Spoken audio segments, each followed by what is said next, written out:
आखिरकार electoral bond पर देश के प्रधानमंत्री पहली बार बोले हैं और बोले हैं तो ऐसा बोले हैं कि सुप्रीम कोर्ट को डराने और सीजीआई चंद्रचूड़ को धमकाने की कोशिश की जा रही है। जी हां, बिल्कुल ठीक सुना आपने। आपको बता दें कि प्रधानमंत्री नरेंद्र मोदी ने डायरेक्ट तो नहीं इनडायरेक्ट तौर पर जो कहा है उसके बाद तो बवाल मच गया है। तो क्या कहना है, ध्यान से सुनिएगा। देखिए, इसमें लिखा हुआ है खबर में कि चुनावी बॉन्ड का विरोध करने वालों को जल्द ही पछतावा होगा। तो किसको पछतावा होगा? सवाल खड़ा होता है, क्या ये सुप्रीम कोर्ट के फैसले को चुनौती दी जा रही है? क्या ये सीजीआई चंद्रचूड़ को धमकाने की कोशिश की जा रही है? क्या ये देश को डराने की कोशिश की जा रही है? और सबसे बड़ा सवाल, क्या ये लोकतंत्र के खिलाफ नहीं है?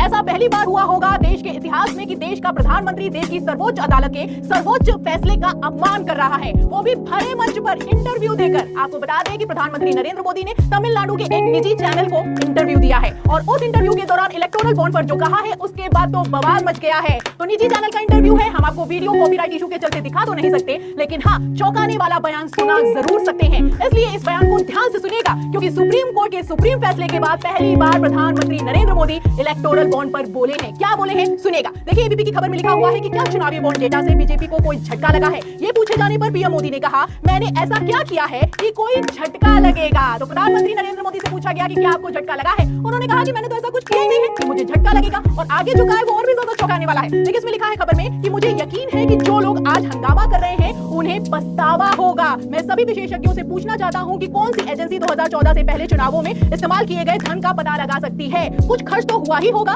मोदी चुनावी बॉन्ड को लेकर आए और इसलिए आज आप जानते हैं कि किसने किसको कितना फंड दिया है। तो पहले तो प्रधानमंत्री नरेंद्र मोदी ने कहा कि आज जो चुनावी बॉन्ड के बंद होने पर नाच रहे हैं, गा रहे हैं, उन्हें पछतावा होगा। कहना है कि जो भी इलेक्टोरल बॉन्ड का विरोध कर रहा है उसे जल्द ही पछताना होगा। अब कितना पछताना होगा और किसको पछताना होगा, सवाल नंबर 1। और दूसरा, आप देख सकते हैं कि पीएम मोदी यही नहीं रुके, आगे उनका ये कहना है कि मोदी जी एक ऐसी स्कीम लेकर आए हैं जिससे ये पता चल जाता है कि चुनावों में कितना पैसा किसने खर्च किया है। 2014 के पहले तो पता ही नहीं चलता था। मतलब बोलने की भी सीमा होती है। ये वही प्रधानमंत्री नरेंद्र मोदी है जो सुप्रीम कोर्ट के पूछे जाने पर भी तैयार नहीं थे ये बताने को कि किस पार्टी को किसने कितना चंदा दिया है। और अब कहना है कि हम तो ये स्कीम इसलिए लेकर आए थे ताकि पब्लिक को पता चल जाए कि चुनावों में कितना चंदा किस पार्टी को मिला है। क्या क्रोनोलॉजी है, खबर आप देखिए। खबर में आपको दिखाती हूँ। सबसे पहले आप खबर देखिए जागरण की। देखिए, इसमें लिखा हुआ है कि जनता को चुनावी चंदे का स्रोत जानने का अधिकार नहीं, केंद्र सरकार ने सुप्रीम कोर्ट में दिया जवाब। तो सुप्रीम कोर्ट में केंद्र सरकार यानी कि मोदी सरकार ने अक्टूबर के महीने में जवाब देते हुए कहा, एक याचिका के खिलाफ ये कहा गया कि हम तो नहीं बताना चाहते कि किसको कितना चंदा मिला है और ये तो पब्लिक को जानने का अधिकार ही नहीं है कि किस पार्टी को किसने कितना चंदा दिया है।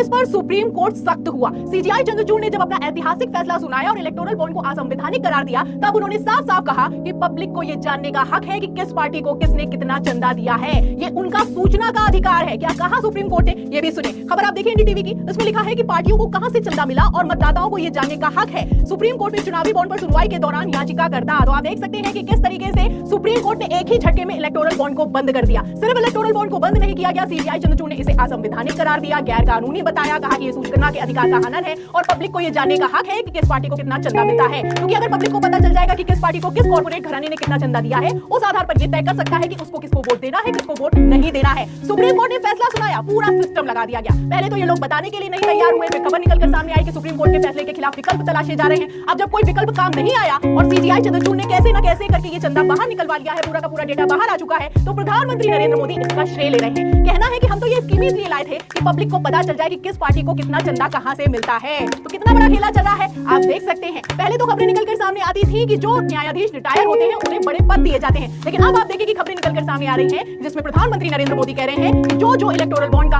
विरोध कर रहे हैं उनको पछतावा होगा। किसको कितना पछतावा होगा, सोचने वाली बात है। क्योंकि पहले तो ये लोग ऑफर देते थे, लेकिन अब आप देख सकते हैं कि खुले मन से धमकी दी जा रही है। और ऑफर को लेकर क्या खबरें हैं, खबर दिखा देती हूँ। खबर आप देखिए पत्रिका की। देखिए, इसमें लिखा हुआ है कि पिछले 5 वर्षों में कई न्यायाधीशों को रिटायर होने के बाद मिला बड़ा पद, जानिए इनके नाम और नई जिम्मेदारियों के बारे में। तो पहले आप देख सकते हैं कि किस तरीके से बड़े बड़े ऑफर दिए गए, बड़े बड़े पद दिए गए, लेकिन अब धमकी दी जा रही है। तो सीजीआई चंद्रचूड़ ने कैसे मोदी सरकार की नाक में दम करके रखा है, आप इस खबर से अंदाजा लगा सकते हैं। और सिर्फ धमकी नहीं दी जा रही है, मजाक भी बनाया जा रहा है। जैसा कि आप जानते हैं कि 15 फरवरी को सीजीआई चंद्रचूड़ ने इलेक्टोरल बॉन्ड को बंद कर दिया। 19 फरवरी को भरे मन से खड़े होकर प्रधानमंत्री नरेंद्र मोदी ने क्या कहा, बयान नहीं याद है तो बयान सुनिए। आज के युग में सुदामा श्री कृष्ण को एक पोटली में चावल देते, वीडियो निकल आती, सुप्रीम कोर्ट में पीआई हो जाती और जजमेंट आता कि भगवान कृष्ण को भ्रष्टाचार में कुछ दिया गया और भगवान कृष्ण भ्रष्टाचार कर रहे थे। तो सुना आपने, ये 19 फरवरी का दिया गया बयान है। प्रधानमंत्री नरेंद्र मोदी का कहना है कि आजकल तो दौर ऐसा आ गया है कि अगर सुदामा भी कृष्ण को पोटली में चावल देंगे और वीडियो निकलकर सामने आ गए और सुप्रीम कोर्ट में किसी ने पीआईएल लगा दी तो कह दिया जाएगा कि कृष्ण भी भ्रष्टाचारी थे। तो कृष्ण प्रधानमंत्री नरेंद्र मोदी है, सुदामा उनको चंदा देने वाले लोग हैं और सुप्रीम कोर्ट को तो अकली नहीं है, वो तो कुछ भी हवा में फैसला सुना सकता है। आप देख सकते हैं ये देश का प्रधानमंत्री है, पहले तो सुप्रीम कोर्ट के फैसले का मंच से खड़े होकर चुटकी लेता है और बाद में उसको धमकी देता है। फिलहाल प्रधानमंत्री नरेंद्र मोदी के इस बयान पर आपको क्या लगता है कि किसको धमकाया जा रहा है?